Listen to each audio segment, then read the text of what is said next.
It's been quite an interesting week, a week where we've seen a lot happening in the country and abroad. If you think of Malawi, one term has been real. Ghana, one term was real. In Africa, the winds of change are sweeping, and it's one term, one term. But forget about one term. We are coming to the show. It's an interesting show. It's Let's Be Real. Let's introduce ourselves. Today, I want to say I'm not for everybody. Oh, you're for who? But for those who... You are for who? But there were those You are for I who? am everything for those who know me. Oh, my goodness. Ace, her name is Dr. C.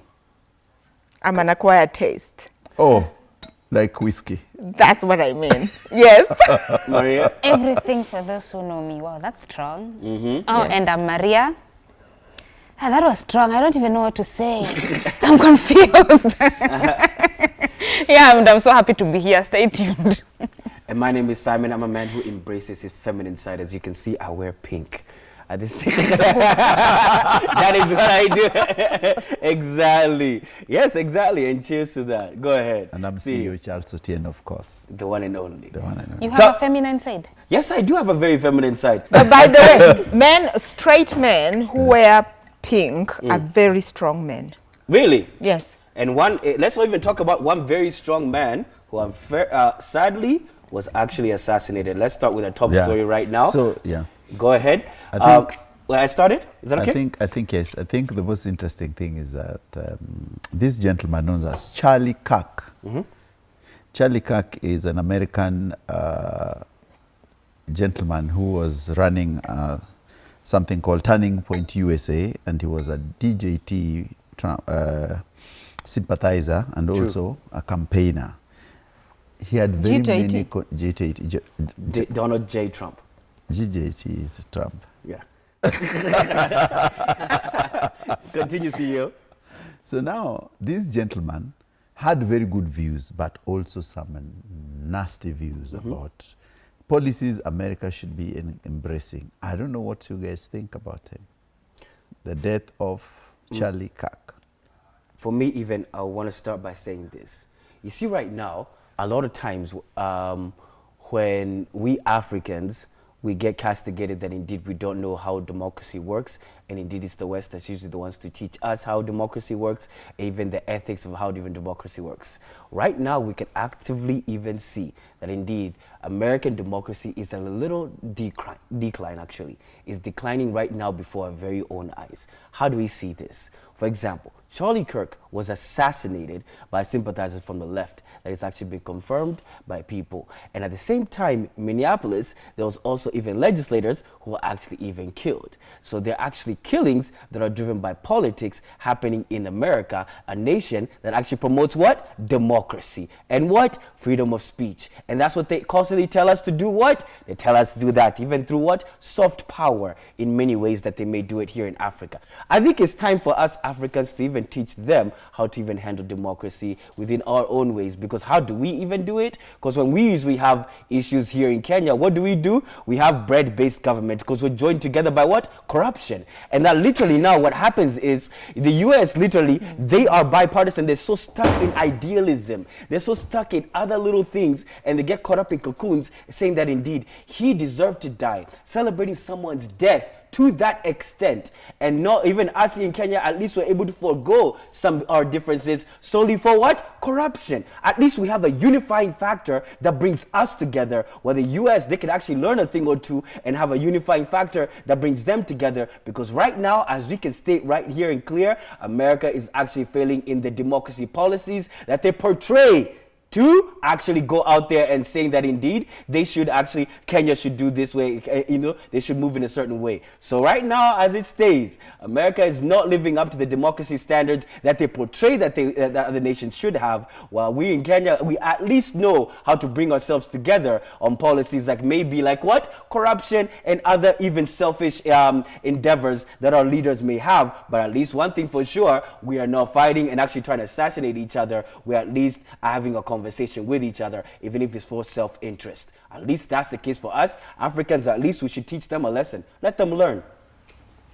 Wow, you are involving Africans in Charlie Kirk's death. Okay. Yeah, see, we have to bring it back home. Bring it back home. Bring it back home. What I will say is this. When it comes to political issues, like when there's politics involved, there's always going to be two sides and not one side, ever. You never find that you're alone in politics, so it's always war. But what I don't understand is why is it that there's so much negative talked about him right now when there was actually some positive things that nobody will mention about him? There are many. Because, there are so many things that he contributed to. Like, for example, his debates were amazing. I'm not kidding. And another thing is, at that time that he was important, it's because he was important for some level in the political aspect of things. But right now that he's dead, I don't know why the most picked things or the things that are pointed the most are the negative side. I would say let's respect the death on this one. Let's respect the dead. Okay. Dr. C? So for me, that's where I take a sip. Take a sip, first of all. We're going to need a sip. Really will need. So for me, I've always said, democracy is not the only way of political means of governance. I think there's room for other means of governance. Like? But like a mixture, you know. But I don't want, for this particular case, I don't want to talk about democracy. I just was highlighting what you said. I want to talk about the fact that this guy was openly a racist. Let's start there. He had some very strong words to say. I just want to bring back this story at home so that we can see the imbalance. The imbalance is that when this guy was murdered, that night, that day when he was murdered, there were so many other leaders who were hoping that the assassin should have, they in fact expected the assassin to have been a black person. Yes, in some quarters. But on that same day, there were people in a small village in Congo where mourners had gathered to bury somebody who had been killed out of something because there's wars going on in the middle of Congo. And there were 100 people who had come to mourn, and there was some warlords attacked and killed more than 100 people. Now the irony is, all the world media never covered that story.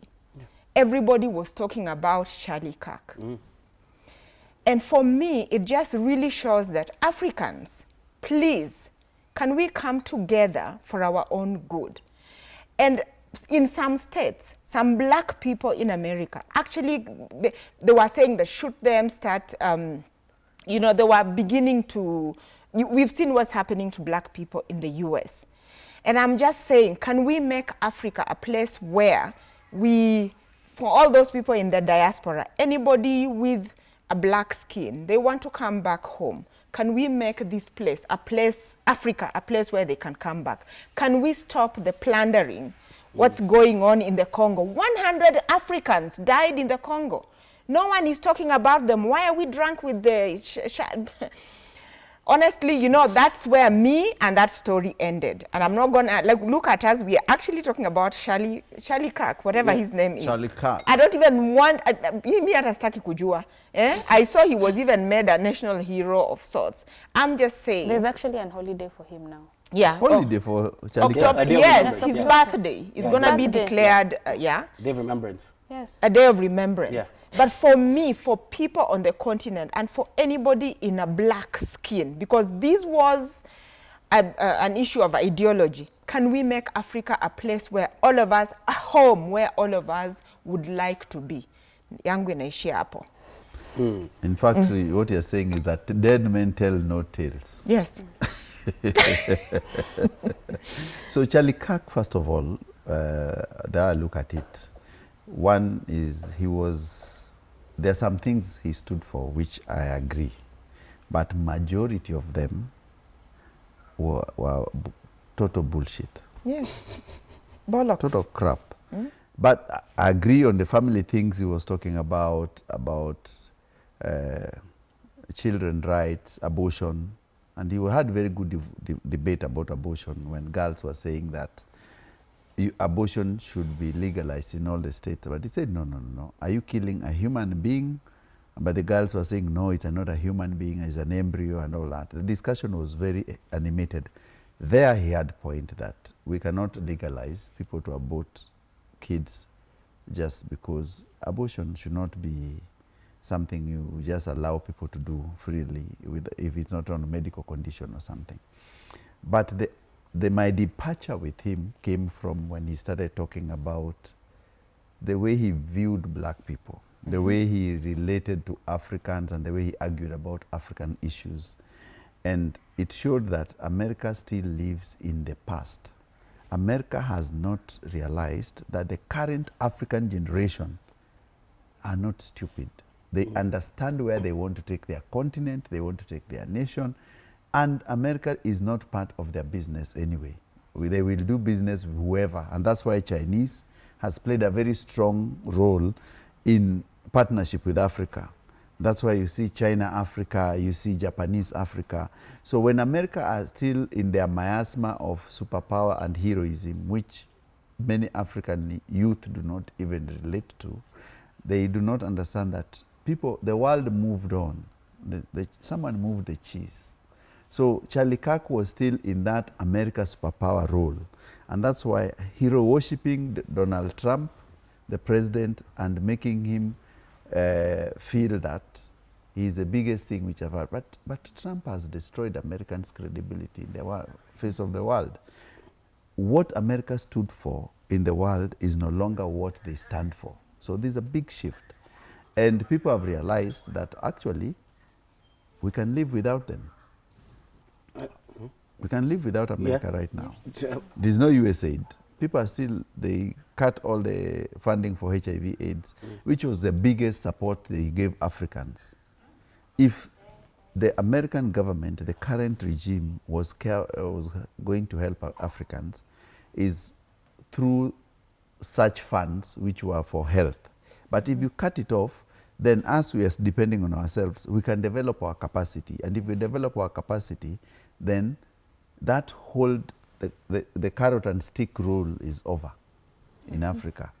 Then we just need to reorganize ourselves. So Charlie's death is an awakening call for Africans not to really bother with what American internal politics is. Yes. Let's deal with our own issues. Let's develop our countries. And on that note, actually, when I was talking about the people in that small little village in the Congo, Trump is only interested in Africa because of the minerals. Yeah. And this is the time when we have to realize that if our economies are going to improve, can we stop this issue of warlords, this issue of giving away our natural minerals, our natural resources, and build our own economies? Because even in Kenya right now, unless you live under a rock, you must know that the issue of Shylocks, this predatory lending, has come to the fore. The other day, the Standard newspaper carried a whole front page about a Shylock economy. So Shylocks are people who lend money outside of the formal regulated lending frameworks. And most of the people they lend to, I don't know if people don't know. I was talking to Shari, the makeup artist. She said she had never heard of Shylocks. There's so many people who've never heard of Shylocks. But they are, just for the viewers, there are regulations on lending. But the law does not stop friends or somebody else just lending you money informally and you have your own agreement. The problem is some of these people are not regulated, some digital lenders and some people who just lend money under very queer circumstances, such that if you take a small loan, it balloons and they harass you, up to the point of sometimes taking out people. So today what I want us to discuss is, by the time somebody is gone to the Shylock, usually they're under certain pressures and maybe they don't know their rights, yeah? But I want us to discuss, is this a symptom of a gap that has been left by the normal bank or the regulated banking system? Or is it a symptom of the fact that maybe central bank needs to come in and regulate this lending?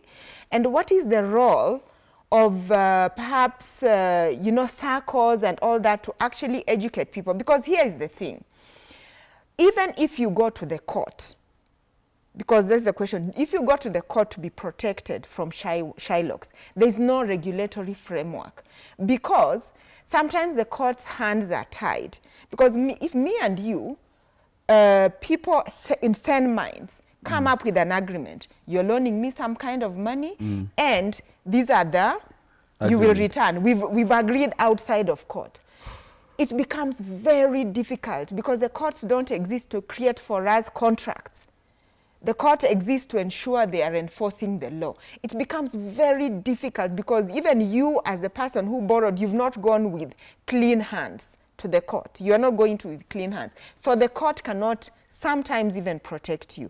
So I want us to discuss, what can we do moving forward on this issue of Shylocks? What do you think? You know, it reminds me of a Shakespearean book called The Merchant of Venice. Okay. The Merchant of Venice is when we are moving into the levels where Israelis were more in Europe, and when they would lend you money, and they would come to ask for a pound of flesh. Yeah? Pound of flesh. They'll come and ask for a pound of flesh. So if you cannot pay, I lend you money, but if you cannot pay, I'll come for a pound of flesh. From you. From you.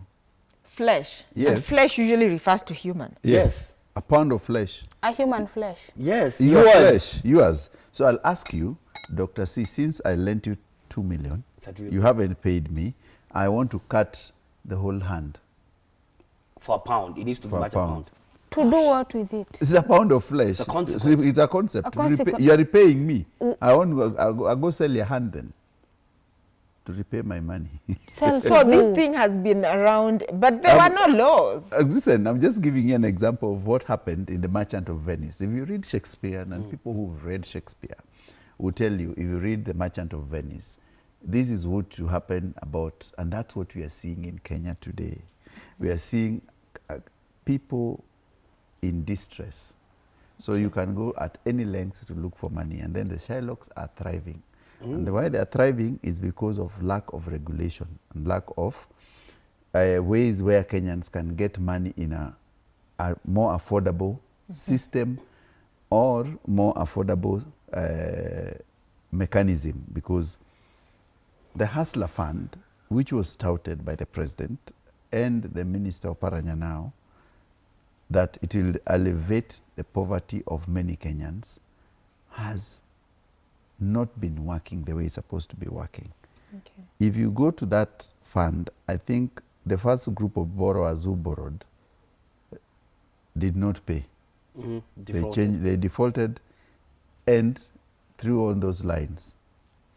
If you want to borrow right now in the Hustler Fund, they'll give you too many questions. When you answer, they'll give you maybe 1,000 or less than that. It can't help you for what you want to do. So it was a noble idea to have a Hustler Fund, but that Hustler Fund does not meet the needs of people. So that's why people realized we can go to Shylocks.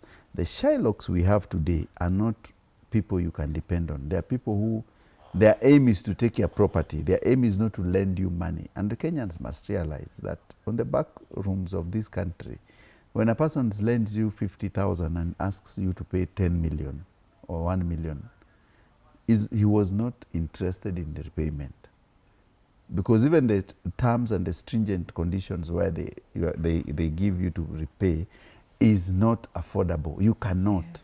You will not achieve that goal, because it's always 30% for any good Shylock will tell you my payment is 30%. But the most of these guys, they tell you you'll pay 30%. After 1 month, if you delay, you pay another 50. If you delay, that 30 is still not counted. It's 100. So you realize with the economy, which is not moving, and with the people who are either dealing with serious things like school fees, which is a big problem to many Kenyans, because the schools are not affordable anymore. Health is a big issue to Kenyans because SHA does not work optimally. And also many other small things will have upkeep because they don't have anything to eat.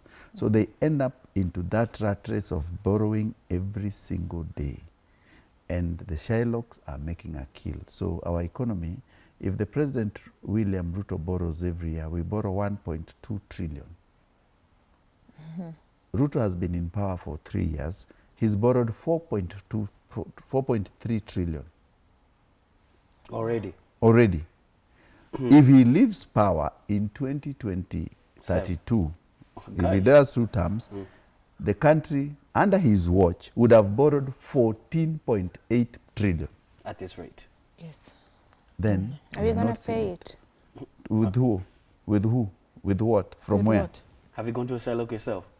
No, I've never gone to a Shylock. I've never even Okwaja as your registered freelancer. That's how much I don't do that. But it's because I don't know, maybe the knowledge aspect, and that's what I want to start with. I think most of the people who go to Shylocks don't have the exact or the knowledge of borrowing from banks. Some are even scared of doing that. There's a lot of sensitization that is needed for people to know the right places to borrow money. Because some of these people just get a friend. A friend is a Shylock.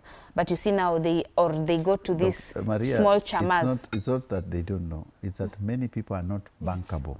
Not bankable. They are not bankable. Or If you they've go to been a Shylock, it's because blacklisted. you are not bankable, you are blacklisted. So 90% of Kenyans are blacklisted from can't banks. afford to borrow. They can't. CRB. But Yeah. now you see these Shylocks, the ones that are giving money are just the next door people who have just set an eye of what you have. It's like the motorbike thingy whereby you take a motorbike on loan. When you're done paying it, it's stolen. It's more like that, whereby I just need your property. I just have to get your property. So it means that you've not solved your problem. You've actually gone and increased your problems by going to the Shylocks. And that's what they should know, that 90% of the people who are lending you money because they're not bankable. If you're bankable, you'd rather go to the bank. Yeah. But if you're not bankable, then you must be very careful who you are going to lend money from. That's true. And even going further, do you know the reason why Kenyans are even going to lending institutions is because when the cost of living goes up and your rate of income is actually maintained or even goes lower, you're gonna be strained. If now your education is going up, your food is going up, but your income maintains or even goes lower, that's now when even you're strained and you're now going to even to now other lenders. Or even sometimes when you go to your friends, then you become that friend who cannot pay back loans and so on and so forth. And that is now the root cause of it all. When you're in an ecosystem in which people are constantly now strained economically and they're seeking for quick income, quick cash to accomplish a need that they have. And a lot of times what these Shylocks do is that by the time you're asking for the loan, they're already co-owner of the thing that you've actually leveraged against.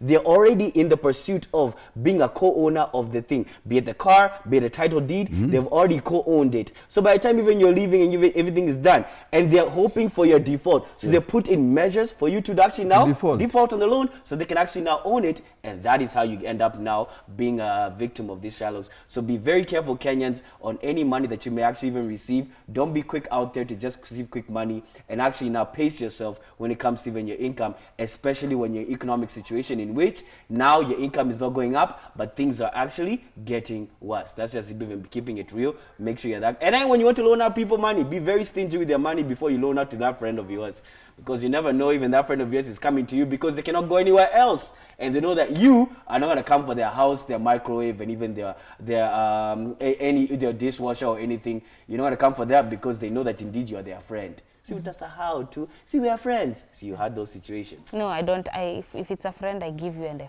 I'm giving you so that you don't come back. But then I come back. Here's the thing: there are people with audacity. You give me, I come back again because you gave me the last time. No, it's more like I need 5,000. No, I'm not giving you. But Or, last time you gave it to me, and you know right now my kid is not in school anymore, and you know I'm did you not even return? eating. Did you return? Okay, No. people should learn to say no. Yeah. People should learn to say no. Oh, okay. Take us on a break. So what I want to say about this Shylock thing is that people really, really should try and avoid going to Shylocks, but also just get themselves educated in terms of the financial, the laws that are there. Because sometimes if you're going to go to somebody else other than a bank, look at what are the clear terms. Clear terms. Anybody lending to you money without a clear terms written contract, then be very careful. They probably want something else. Because it's possible, if you have a contract, then it can be enforced. Some of the contracts cannot be enforced in the court of law. But also, so for me, I would just want to, whoever, the government or whoever it is that is enacting the laws, I think we need to have very strict laws regarding money lending, where we can have people who are lending. Because at the end of the day, the whole community, if you are a business and you're going to get money at a very high interest rate, all of us are going to suffer because the economy is going to be stifled. And I think that is what is happening. Because all the risk takers who are the business people, because the business is so tough in this country sometimes, yeah, and you have to go for a loan, and if you're not bankable, then everything else becomes just so expensive. So let us all be very careful. But also let us talk openly about these things so that people are aware that you're not actually solving your problem. You're making it worse. And on that note, cheers. Let's go for a break. Thank you.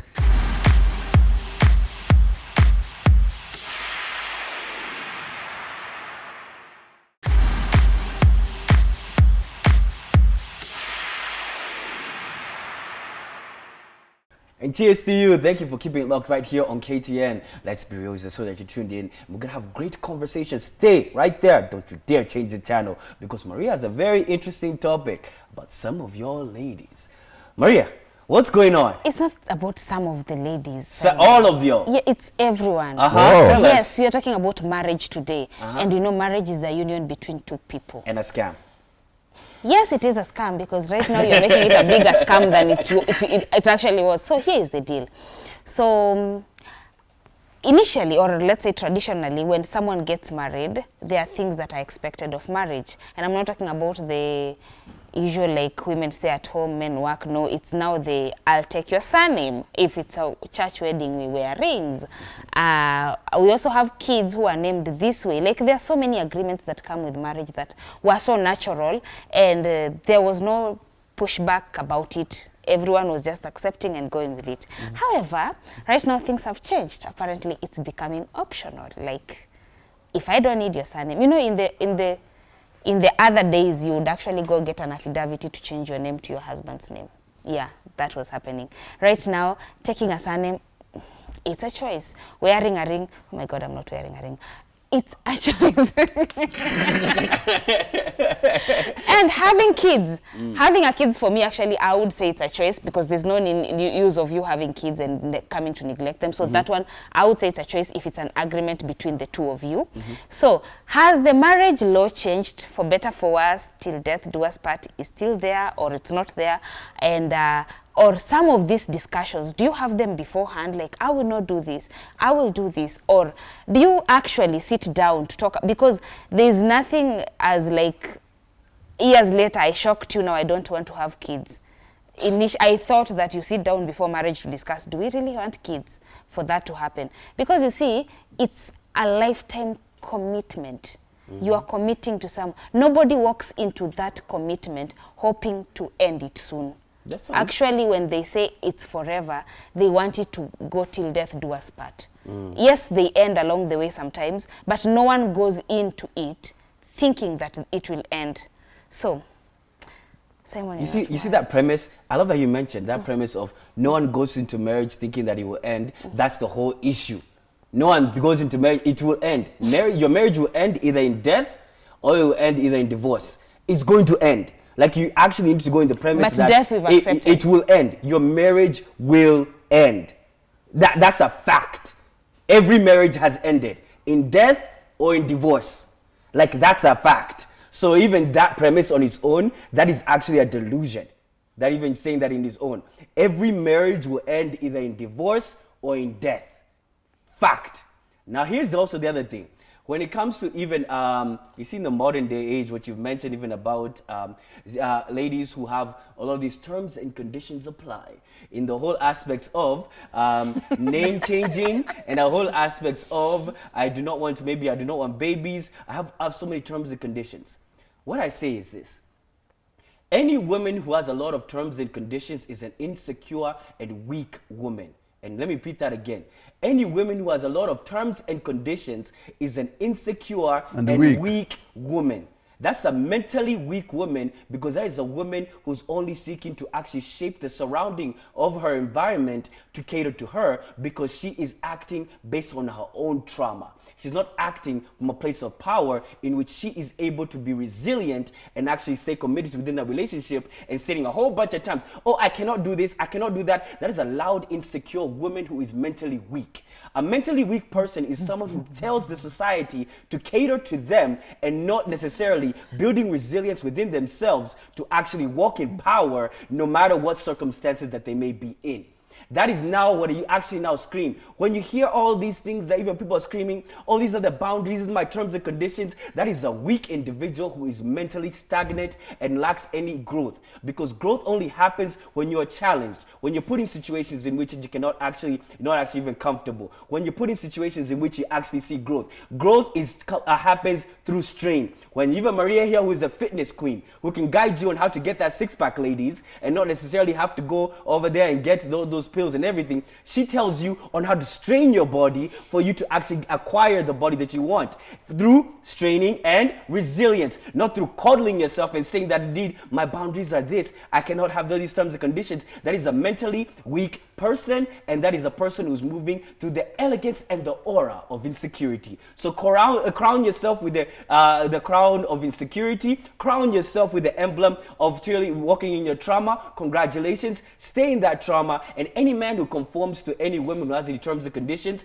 is literally a weak and hollow man, in which now, because that will happen in the sense that you will be constantly catering to her needs and constantly catering to her insecurities, and that is now what you end up in. A lot of men who constantly now think that indeed it's their job to cater to the women in a relationship. That is wrong, and now even you can hear from married women who also know that indeed their job is to actually also play an active role in a partnership, not a situation in which their man only caters to them. Continue. When the marriage starts and I do all those vows and I accept all those things, and then I get there and you let me down and I make decisions along the way, that is not terms and conditions. That is your ego playing a part in the marriage.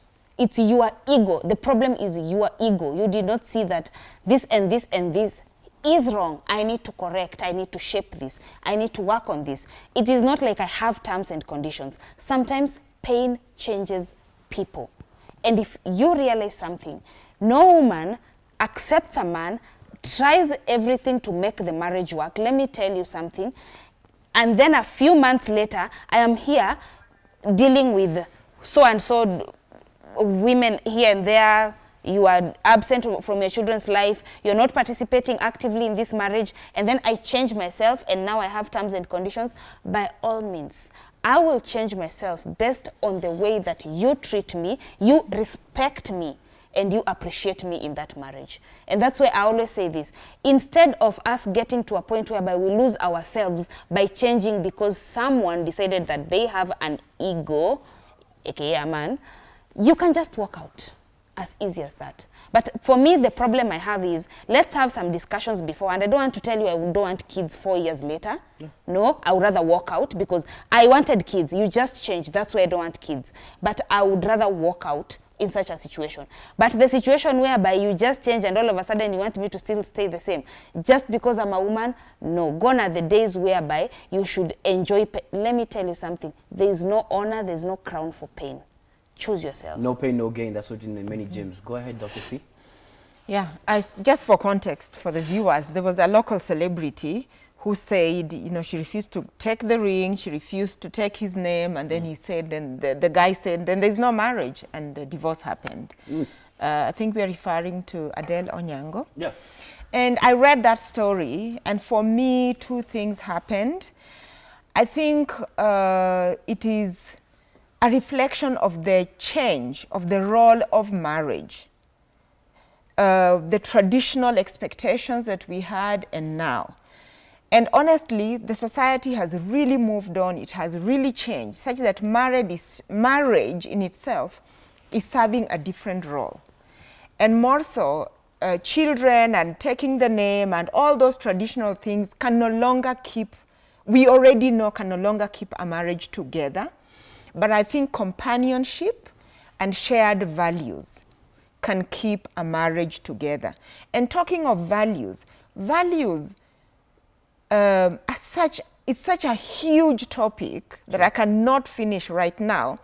But when you find that the shared values now reach a point where they do not agree, then obviously there will be a divorce.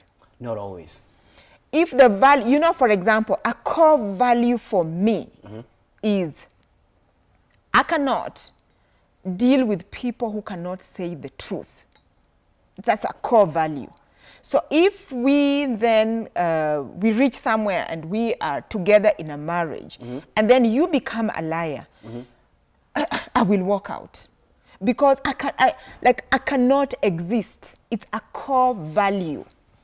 And when the core values do not align, maybe you presented yourself to be somebody else during courtship, and then during a marriage, the real you comes out, then we will not exist. And then if I cannot get the companionship, anyway, maybe we, because of time, CEO should, yes. First of all, I would say that historically, there are women who are not meant to be married. Wow, that is so funny. Historically, there are women who are not meant to be married. Even biblically, there are women who you are told they were for the streets. And if a woman is for the streets and is for the streets, don't bring a woman from the streets to your house. Number one rule. Wow. There are women who are meant for marriage. And in African culture, in Central, they used to call them Kieroge, the red thighs. It's known in those villages in Central. If you married a Kieroge, you either die or, and so they were never married. And traditionally, culturally, they were not married. Wow. In the modern world also, there are women who should not bother with marriage because they are not cut out for that. There are people who are cut out for marriage. Yeah. And there are men also who are not cut out for marriage. So if you are not cut out for it, don't get into it. Number one, forget about it. So people who are cut for marriage are people who have irreducible minimums which they believe in. They say, I will start a family. Number one, a family is a man and a wife. Number two, we'll have kids. Because those are things, procreation is part of family building. Number three is companionship. Number four, it is to grow together and to develop and form a union. If these things are not aligned in your value chain and you don't have them as irreducible minimums, then it will be very difficult for you to take the husband's name, number one. It will be very difficult because you don't see the need for it. It will be difficult for you to say, I'm going to my husband's home over Christmas. You will always say, why don't we go to our home? Because you're an independent person. But marriage means you forget what you own, you bring them together and you agree on how you move forward. So for me, I always say that we have taken a minority of the world who believe that they cannot follow the norm and the procedure of marriage, and they are now challenging the status quo. But there are people who are very happy. Every weekend, there are people who are getting married. There are people who are wedding. There are people who are going to the villages, are being given. Musalia's Mudavadi's son just married the other day. Gideon Moi's son married the other day. There are people who believe in this traditional setup. Belio Kipsang, Belio PS, Belio's son. The rich people of this society. The daughter. The daughter. They know how to procreate and how to move, how to contain and own their wealth. Because marriage to them is to protect the generational wealth. Yes. It is not something where they will just sit. And so their selection of a woman to get married is not a woman from the streets. It's particular. It's very particular. And for any man out there who's watching me, you must be very particular in the woman you want to get married. Don't go and pick the women from the street and think that's your wife. CEO, I really like this last thing what you've said. When you look at all these wealthy families, It's not a negotiation. It is not. It is not a negotiation, because marriage was a tool to pass on traditions, to pass on the family inheritance, and It for is. the yes, and therefore, yeah, you must think seriously about who you're marrying. You can't just take it lightly. From the Yes. streets. You can't just take it Yes, Because I talk on love- radio, and then you pick, my friend, are you crazy? But that's actually true. So even doing what you said, even if me as a man who's not married, I should be very particular in the sense that I pick a woman who's actually has the characteristics of a wife, and Yes. someone who actually want to marry, who can actually even build a family with, not someone who's just busy spewing out things that clearly are counterintuitive to the institution of marriage. Yes. That makes a lot of sense. But you know what's making a lot of Are you nonsense? dating such a person? No, I'm not dating anybody. Thank God. Do you have some wealth? We can find a No, woman. I who have can- my 2 bob coins. Well, speaking of wealth, by the way, I'm glad even we brought it to the wealth. There's even this new age of new money. New money even, has a way of even shouting very loudly. The Forex guys are out here, with their money. They're out there saying that indeed, I got money. Even they're telling even all you broke people, you're broke because of your incompetence. AKA, he's talking to me like Simon, I'm hearing that. I'm like, oi. And at the same time, he's telling you that indeed, you are nothing, you're foolish because you don't know how to even handle Forex. You don't know how to play with money. You don't even know even your worth. They value themselves heavily on the money that they're able to acquire because they're able to acquire it when they're so young, because through Forex trading, so on and so forth. Even before even I go, as people of wealth, because I'm the as the person who, as people of wealth, I would like to hear your perspective when you actually even hear even us young guys, before even I say my thoughts, us young guys, when we are actually now get some new money. Can you smell new money when you hear even speaking from even young guys, even young girls, when they get some new money, you can hear it. How do they sound like? First of all, I saw the clip. Let me tell you something. That guy was just over bragging, which made me think that he could have staged the whole thing, because there's no way you act the way you are acting. Okay, that's beside the point, because let's face it, it's Forex. Forex people are the only people who own the most expensive cars nowadays, and they show off because they need to show off for them to make more money. I think that's what happens. I always say this: if you work hard, you have real money, you have real wealth, you will not be bragging or showing off that much. You will not. There's just a way that wealthy people carry themselves, and I'm not talking about new money or the fakeness of the internet, no. I'm talking about people who actually really have money. You don't see them walking around as... Actually, there are people who are very wealthy, but they don't even drive. They just don't want to show off. They just come, their wealth is not screaming. They just have things that give them the guilty pleasures it's calm, not loud. But these young people of Forex are the only people I'm seeing with flashy cars. He was saying that I have all the connections, police cannot do this because he was so rude. And I get it. Yes, you have money. Fine. That is new money, because you need to also respect people regardless of what you have, the car you're driving, or just have respect for people. I don't care how you make your money. I don't care if you have it or you don't have it, which screams you don't have it. It's just let's just say, these Forex people are liars. Let's start by saying that. Not always. There's some people who actually make money with Forex because they actually know how to handle it and they don't necessarily shout about it. A lot of guys sell. They don't shout. Here's the thing. I have an issue with people who say that people who actually have real money don't necessarily show it. Here's why I say that. If I was shouting in my poverty, I will shout when I have money. And that's what I mean. Here's the thing. Even if sometimes it's not necessarily what you shout about, it's how you shout it. Wealth can be very subtle. The guy can be the watch, it can be the suit, it can be things that we are not aware of, but indeed it shouts its own way. It could be the mannerisms, it could be the characteristics, it could be the places that person goes. Wealth has its way of even shouting its presence. All right? It could even be the scent. That's what I'm saying. And what I'm talking about is this. Wealth has a way of shouting, and it's okay to shout your wealth if you're willing to deal with the consequences. Now, that's okay.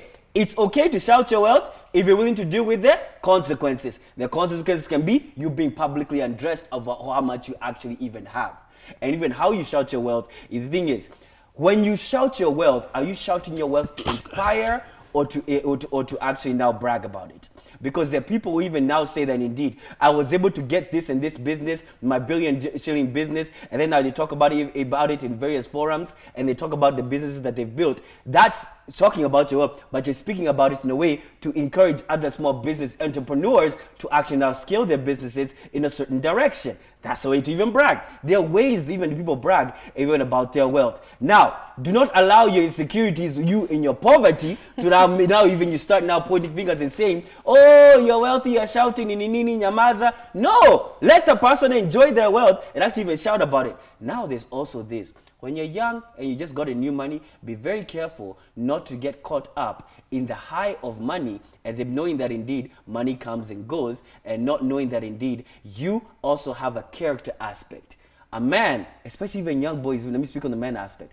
Men, please be careful when you value yourself on the new money that you get, because you will also be taken advantage of by that same weakness. Because if your money is not used to inspire or encourage other people, when you are going through your harsh times, when you don't have the same level of income, those people that you actually inspired can be there to even assist you when you even need a helping hand, when you even need even a word of encouragement. Sometimes it may not even be financially, you just may need someone to even be there for you.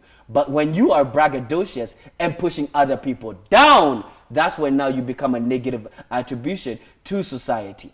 Be careful how you project. Is your wealth there to inspire, or is your wealth there to push other people down? Dr. C, is your wealth there to inspire or push other people down? My wealth is there to help me live my life on my terms. Okay? And even as we're talking about wealth, I think we need to define what is wealth. Wealth means different things to different people. For somebody in Marsabit, Garissa, Uko, wealth means having so many camels. Yeah. There was a time in the time of my grandfather, wealth meant having, big land and having a lot of cows. Yeah. But wealth really, just to define it, is about how many days, for how long can you live without ever going to work? I think for many people, if you have to wake up every day to go and work so that you can, if some people, if they lose their job today, Done. It's over. They cannot even pay their rent. They cannot buy food. They will have to, if they fall sick, they'll just literally die. Now, that is not wealth. Just because you're driving a flashy car or something, that is not wealth, really, truly defining it. So wealth, when we talk rich and being wealthy, those are two different things. Now, however, especially Kenyans, they need to travel. If they go to a place even like the US, or even go to a place like Monaco, where people are so rich, it reaches a point where the wealth becomes meaningless. Like everybody has, you're driving which car? A Lamborghini? Yeah. There are even 20 of them parked somewhere. There are thousands and thousands of dollar billionaires. Until now, can we just now be human? Yeah? Then from that point, then you begin to realize, actually, the more wealthier you become, the more down to earth you actually become, because you realize, what is this food you can eat that $1 billion can buy? You realize it's just the ordinary food all of us can eat. Yeah? And me, I've always said, by the way, if I'm paying you, I'll even come in my pajamas. Nakuja kusikiza. I will not, by the time people are wearing logos, they want to show themselves using certain brands, that is a signal to show they're actually not wealthy. If I've got to use a certain car brand or a certain dress type yes, they're celebrating craftsmanship. Yeah. Maybe I'll carry a certain bag because of the craftsmanship that is there. But I'm not going to wear a certain logo of a bag or so that you can see. Because I'm trying to make a point. Look at me. Look at how rich I am. And those products usually are tagged at a certain price point. So, that is where, what is it called? It's just wearing logos. And it's not about actually being wealthy. So this thing of showing cars, showing logos, like showing off wealth, it doesn't really mean you're wealthy. Actually, it really shows how unwealthy you're not. See, Right? I think you've captured it. We are out of time. What I would say What's is your just point, one. No, there's me, I want- nothing, we it's want just- to hear We you. cannot say we are offline. We finished. Our time is over. I would just say that No Logo is a book written by Naomi Klein. You should get it and read it. It's a very interesting about brands and what they mean. Until next week, it's Let's Be Real.